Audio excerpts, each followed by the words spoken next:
Party అది. Only కేవలం తెలుగు మాట్లాడే వాళ్ళ కోసం పుట్టిన పార్టీ టీడీపీ అది. తెలుగు మీద ప్రేమతో పుట్టింది. వాళ్ళ మనవడు మాత్రం ఇంగ్లీష్ మీడియం ఇంటర్నేషనల్ స్కూల్లో చదివిస్తున్నాడు. తెలుగు మీద ప్రేమ లేదు. వాళ్ళ ఎంటైర్ ఫ్యామిలీకి ఎవరు కూడా, వాళ్ళ మిస్సెస్ కూడా, రామారావు కూతురు కూడా, అదే చంద్రబాబు వైఫ్ కూడా ఎప్పుడు ఇంగ్లీషే మాట్లాడదు తప్ప తెలుగు మాట్లాడదు. ఆవిడకి తెలుగు మీద ప్రేమ లేదు. సో వీళ్ళందరూ కూడా ఎవరికి తెలుగు మీద ప్రేమ లేదు, కానీ మనకు మాత్రం తెలుగు మీద ప్రేమ ఉంటారు. కాబట్టి ఇలాంటి పార్టీని ఎప్పుడు కూడా బహిష్కరించాల్సిన అవసరం అందరికీ ఉంది. రాష్ట్ర ప్రజలందరూ కూడా గుర్తుపెట్టుకోవాలి. ఎందుకంటే మన జీవితాలందరూ కూడా సర్వనాశనం చేస్తుంది వీళ్ళే.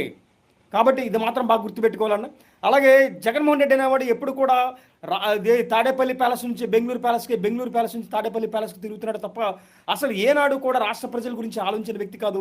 ఎక్కడన్నా చనిపోతే మాత్రం శవరాజకీయాలు చేయడానికి ఫస్ట్ పరిగెత్తుకుంటూ వస్తాడు అంతే తప్ప రాష్ట్ర ప్రజల గురించి ప్రేమ అసలు వీళ్ళకి ఏమాత్రం లేవండి. శవాల రాజకీయాలతో పుట్టిన పార్టీ వైఎస్ఆర్సీపీ పార్టీ. అందులో ఉన్న మొత్తం వచ్చిన వాళ్ళందరూ కూడా, అందులో వేసే ఓటర్లందరూ కూడా కాంగ్రెస్ పార్టీకి సంబంధించిన వాళ్ళు. జగన్మోహన్ రెడ్డికి సపరేట్గా అసలు ఎవరు కూడా లేనే లేరు. జాలి దయ కరుణతో ఓట్లేశారు.